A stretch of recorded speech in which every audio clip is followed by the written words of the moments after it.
What's going on, guys? Today's video is sponsored, but by me. Before I get into it, I just want to let you guys know that I have 2 photography trips coming up in New Zealand in 2027 that you could join me on. One is a scouting trip in the north, and one is to the South Island to some of the classic New Zealand locations. So if you want to join me, check the description of this video for more info. Now let's get to New Zealand. Not trying to be pedantic, but shouldn't this sign say no camping at any times? I'm in the southern-ish most point of the South Island of New Zealand, just outside the town of Bluff. And on today's episode, we're cruising the south of the South Island and then heading up into Mount Cook. And I'm hoping that it's epic because so far, New Zealand kind of has been.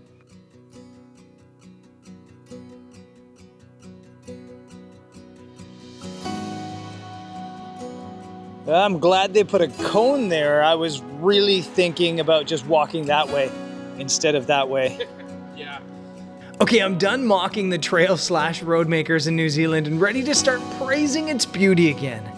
We're a long way from home down here in Bluff, and we're a long way down in southern New Zealand. It's time to start cruising north. The roads here feel like they could be in Scotland. They twist through rolling green hills and past fields of sheep. But stepping into a patch of green reminds you that, well, you're not. These rainforests are dense, twisting messes of green and lush. They're magnificent. And above everything, they're what I'll remember New Zealand for.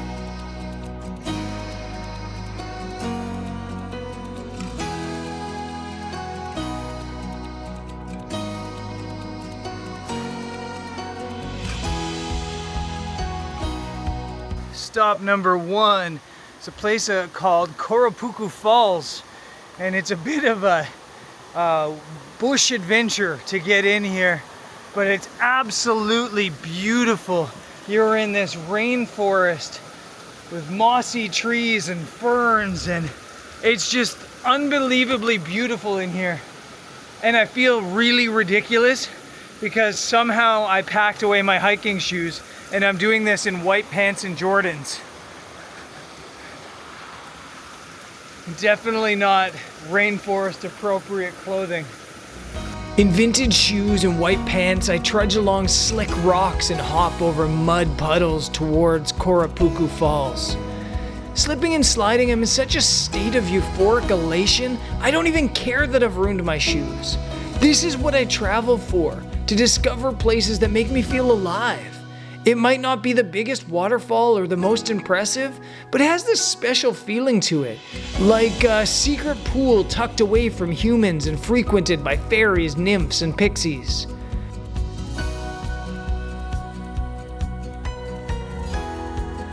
I snap on a polarizer to cut the reflections and truly enhance the greens and grab a couple images.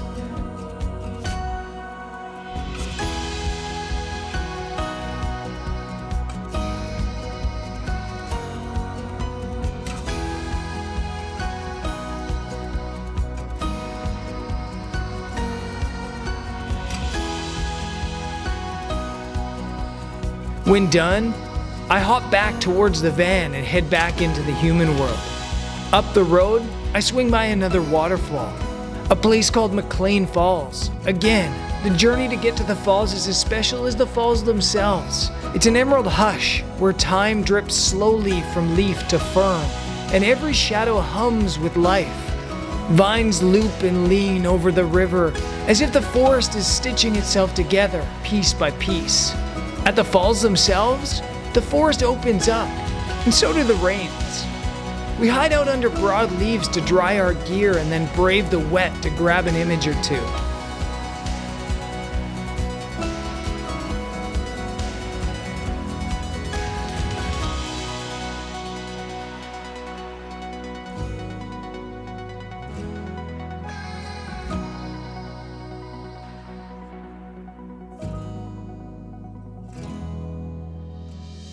Soaked, we head lower to a point in the river where a smaller fall seemed to make a better photo.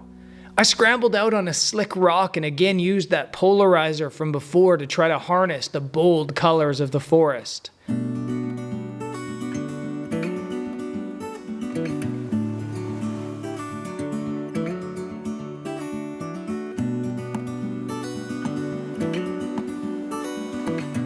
I love scouting trips. There's a reason I don't plan, advance scout on social media, or ask locals for advice. I'm in it for the travel, not the photos. And there's no better feeling than that feeling of finding somewhere special after a long day of searching. Nugget Point is another one of those spots. Sure, it might be all over social media for all I know, but I had no idea it existed before looking at a map an hour ago and thinking it was probably worth a stop. I'm guessing they call this place Nugget Point because it's an absolute gold mine. What an incredible place. At the end of the trail, stone giants rise from turquoise seas, their salt-stung faces weathered by centuries of wind and sun. At first, I try to minimize the scene by picking out some sea stacks with long exposures.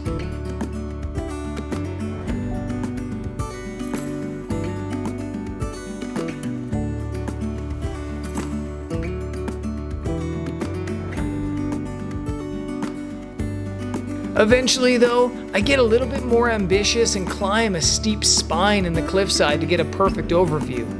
And can we talk about this light? Sheesh!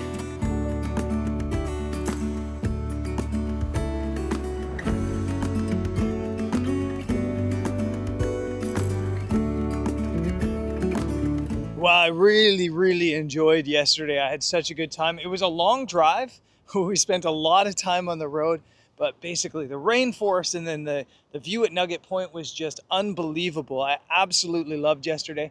And now we're kind of going from rainforest to mountains. This is Port Douglas, I want to say, behind me. We're leaving Dunedin, which beautiful city, by the way, and cruising uphill. Well, actually first along the coast and then uphill towards Mount Cook. So yeah, from the coast up to the mountains. My journey guides me north along the Otago coast. There are some locations here I'd love to photograph, like Moraki boulders. But time and just the wrong tide charts mean I'll have to save this for another time. This part of New Zealand's coast is unreal. I mean, these waters are incredible. As someone who literally did no research on New Zealand before coming, I had no idea there was waters like this. Did you? In the morning, we trade our headlights to head torches and trek into the mountains, more or less blind. A morning glow starts to melt to the peaks.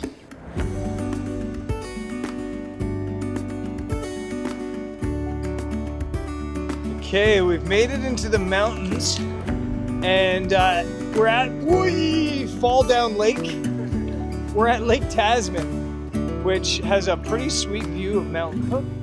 There's some ice in the water back this way, and it's a really beautiful spot.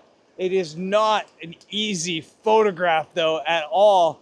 You have a distinct lack of balance. Ice kind of out of your frame to the right. I think that's Mount Cook. Up to the left, but very left heavy. And then you've got this really cool valley or ridge of mountains off that way, but they also lean to the right. Everything kind of leans. This is a challenge of balance. And then there's another challenge in that I don't have a tripod. Yesterday in the van, there was a bit of an incident and one of the tripod heads broke, and I'm gonna have to try to maybe build a tripod out of rocks. I don't know, we'll figure something out though, not a big deal. Just a bit of a challenge. In photography, there are beautiful places and there are photogenic places. And sure, there are places that can be both. Tasmin Lake is beautiful, and I'm sure there's places along its edge that are photogenic. But from the spot we hiked to blind, it's tough. So without a tripod, I kind of worry less about making a good photo today and spend more time thinking and planning out photos for a day in which I might come back here. Eventually I settle on a spot, and I settle my camera on some rocks.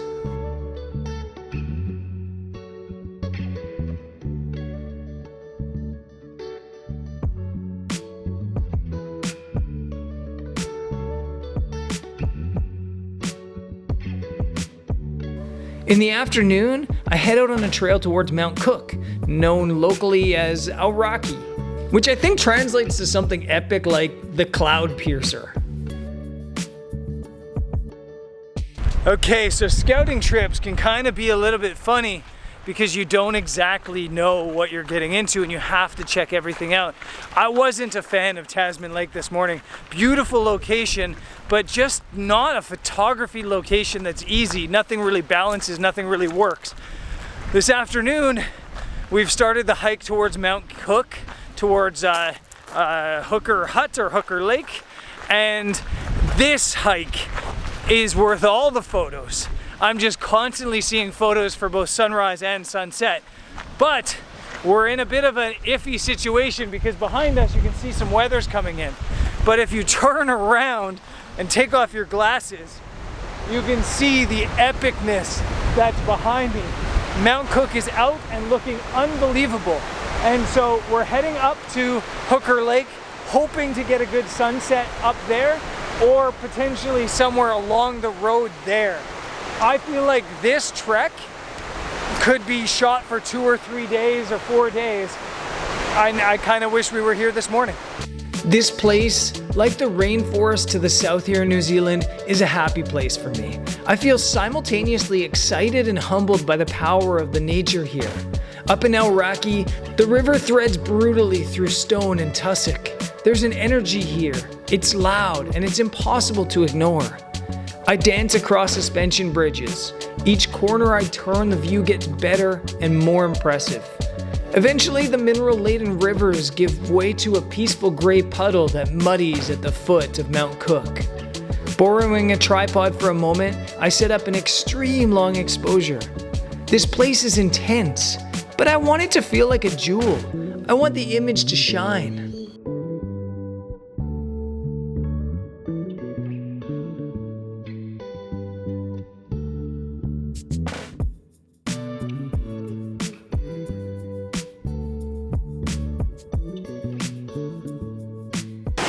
We spent some time up at the lake and it was beautiful, but we decided we wanted something a bit more dynamic.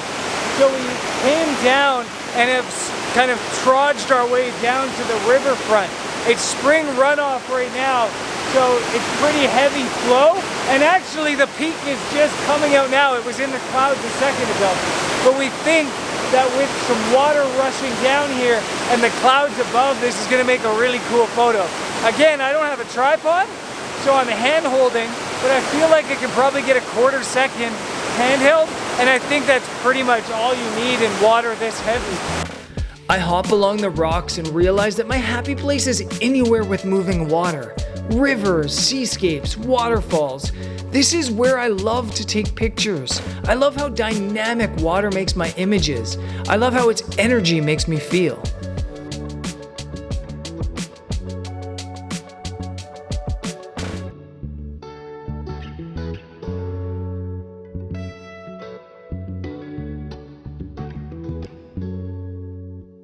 Oh man, New Zealand has been fantastic. I've really enjoyed my time here.